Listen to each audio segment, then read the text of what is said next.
서울의 코로나19 신규 확진자는 6만 명 발생했습니다. 이는 전날보다 2만 1천여 명 감소한 수치인데요. 양천과 은평에서는 5,300여 명이 발생했습니다.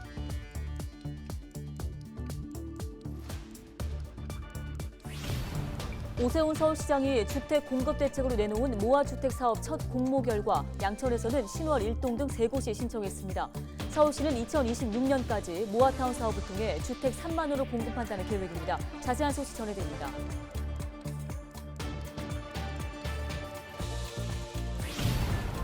(6일) 지방선거를 앞두고 국민의힘 은평을 당협위원회가 공직 후보 선발을 위한 다면평가 시스템을 도입했습니다. 공천을 둘러싼 각종 잡음을 없애기 위한 건데요. 이슈앤피플에서 관련 내용 살펴봅니다.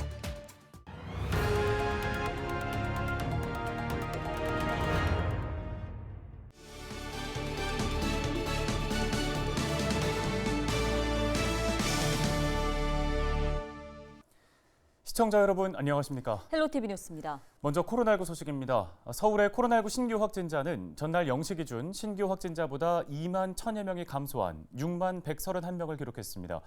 사망자는 49명 추가 발생해 누적 3,563명입니다. 지역별 신규 확진자는 은평 2,810명, 양천 2,504명입니다. 중환자 병상 가동률은 64.1%로 현재 이용 가능한 병상은 253개입니다. 서울시의 코로나19 3차 백신 접종률은 62.7%를 기록 중입니다. 서울시는 이번 주부터 코로나 콜센터를 운영하고 있는데요. 1899-0221번으로 전화하면 선별진료소 이용, 재택치료, 예방접종 등 코로나19 전반 사항에 대한 상담을 받을 수 있습니다. 다음 소식입니다. 서울시가 최근 모아타운 첫 공모를 진행했습니다. 14개 자치구에서 30곳이 신청했는데요. 네, 모아타운은 무엇인지 또 우리 지역에서는 어떤 곳들이 신청했는지 취재기자와 함께 살펴보겠습니다. 자, 김준재 기자, 모아주택, 모아타운, 명칭이 좀 생소합니다. 어떤 건가요? 이제 말 그대로 주택을 모아서 짓는다는 그런 뜻이고요. 네. 오세훈 서울시장의 핵심 주택 공약 중에 하나입니다. 서울의 경우에 전체 주거지의 3분의 1 이상이 저층 주거지거든요. 근데 이 저층 주거지 약 87%가 노후도 요건 등을 충족하지 못해서 재개발이 사실상 어려운 그런 지역들입니다. 이런 노후 주택 소유자들이 모여서 단지를 공동 개발하는 게 모아주택이고요. 소규모 주택 정비 사업이죠.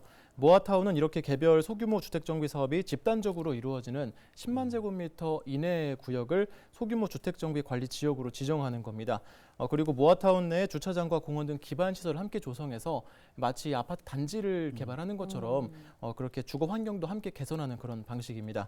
화면에 지금 보이는 게 모아타운 시범 사업지 중 한 곳인데요. 서울시는 사업을 통해 세대 수는 약 3.5배, 주차 공간은 약 10.4배 증가할 것으로 예상을 했습니다. 또 녹지율도 기존 0.3%에서 12%로 확대됩니다. 이외에도 어린이집이나 도서관 등 공동시설도 함께 조성이 되는데요. 서울시는 과거 뉴타운 사업과 비교해서 원주민 재정착률이 크게 높아질 것으로 보고 있습니다. 네. 올해 초 오세훈 시장 기자 설명회 발언 들어보시죠. 원주민 재정착률이 한 50%에서 70%까지 높아집니다. 과거의 뉴타운이나 재개발의 경우에는 원주민 재정착률이 한 20-30%밖에 안 되기 때문에 거기에 대한 비판도 있었는데 그러한 비판도 최소화할 수 있게 됩니다. 네, 어떤 개념인지는 이제 알겠는데요. 그러면 모아타운으로 지정이 되고 그 안에서 이렇게 주택들을 정비를 하면 뭐 지원을 좀 받는 게 있습니까? 네, 일단은 관련 규제가 좀 완화가 됩니다. 7층 높이 제한을 받는 2종 7층 일반 주거지역이라는 곳이 서울에 있는데 15층까지 건물을 올릴 수가 있게 되고요. 또 조건에 따라서 용도 지역 종상향도 가능합니다. 또 기반 시설 조성을 위해 모아타운당 국시비를 최대 375억 원까지 지원받고요. 개별 모아주택끼리 지하 주차장을 통합해서 설치할 수 있도록 서울시가 지원합니다. 이외에도 공공건축가가 설계를 지원하는 등의 장점이 있습니다. 네, 지금 첫 공모에 30곳이 신청한 걸로 알려져 있는데요. 은평이나 양천에서도 신청한 곳이 있을까요? 네, 일단 양천에서 3곳이 신청했고 은평에서는 신청한 곳이 없습니다. 네. 아직 대상지 선정을 위한 심사가 진행 중이기 때문에 구체적인 구역은 지금 공개되지 않았는데 네. 확인 결과 양천에서는 신월 1동과 3동 그리고 신정 4동이 신청을 했고요. 은평구에 확인을 해보니까 이 주민들이 소규모 주택 정비보다는 재건축이나 재개발을 더 선호한다고 하더라고요. 그래서 이번에는 신청을 하지 않았다는 이야기를 들었고 서울시는 심사를 거쳐서 4월 중에 예비 지역 25곳가량을 선정할 계획입니다. 또 앞으로 5년 동안 모아타운 100곳을 선정을 하고 이를 통해서 2026년까지 신규 주택 3만 호를 공급하겠다는 방침입니다. 네, 알겠습니다. 오늘 모아타운과 관련된 소식은 여기까지 듣겠습니다. 김진재 기자였습니다. 수고했습니다. 고맙습니다.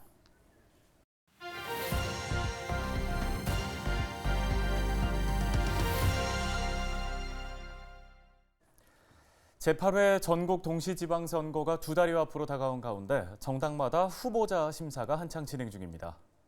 국민의힘 지방선거 준비 상황 어떻게 되고 있는지 문태성 국민의힘 은평을 당협위원장을 화상으로 연결해 보겠습니다. 안녕하십니까? 네, 안녕하세요. 문태성입니다. 네, 올해 지방선거 공천 관련해서 국민의힘 은평을 당협 차원에서 후보 대상 다면 평가 시스템 도입했다는데 어떤 겁니까? 지금 이제 공직 후보자는 봉사자이고 또 지역의 일꾼이죠. 그 일꾼을 추천하는 건데 결국 지방 선거 추천자들은 각 지역의 경영자로 하는 거잖아요. 그죠? 그런데 지금까지 보면은 공천 문제가 좀 깨끗하지 못하고 클리어하지 못해서 뭐 동공천이다, 사천이다, 뭐 임의공천이다, 자기 사람 심기다 이런 말들이 많았습니다. 이런 표현을 없애려면은 어떤 기준에 의한 그 룰 공천을 하면은 그런 표단이 없어지겠죠. 그런 면에서 다면 평가 시스템이라는 것을 이제 도입을 하고 그것은 이제 우리 당협 차원에서 개별적으로 각 기관이 알아서 공직 후보자, 좋은 후보자를 추천하는 겁니다. 그 중에 자기 평가서, 자기 진단 평가서, 내가 어떤 일을 했구나, 또 자기의 출마 의향서 이런 것들을 함께 모아서 평가를 하는 것입니다. 네, 그럼 지금까지 후보자 심사 작업은 얼마나 진행됐는지 일단 궁금하고요. 이 다면 평가 시스템이 좀 효과적으로 활용되고 있는지 자평을 해주신다면 어떻게 하시겠습니까?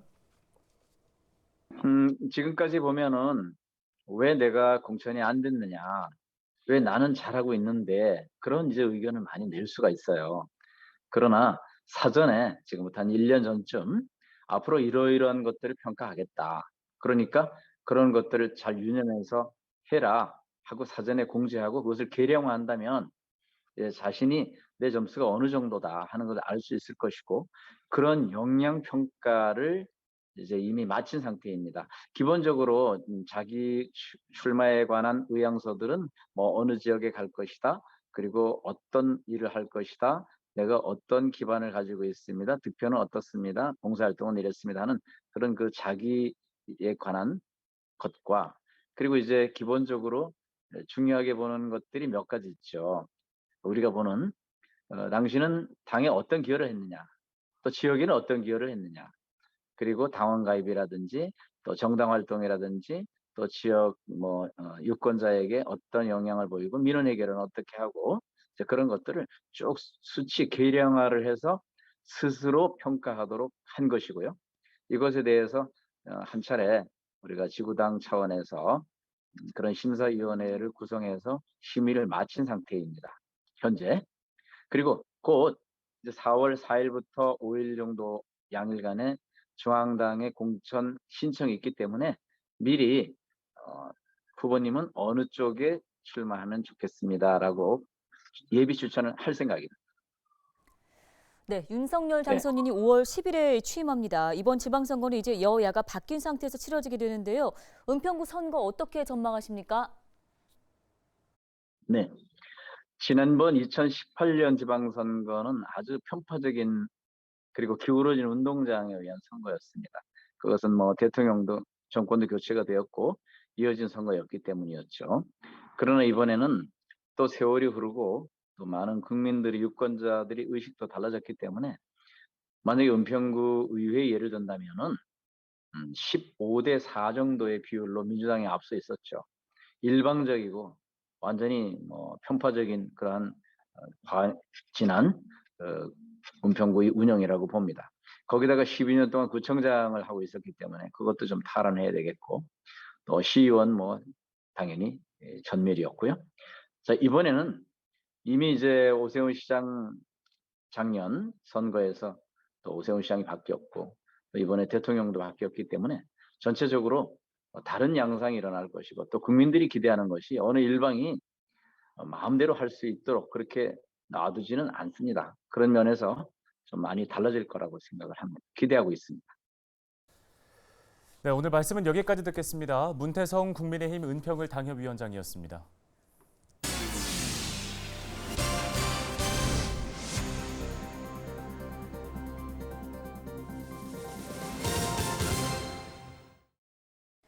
다음 소식입니다.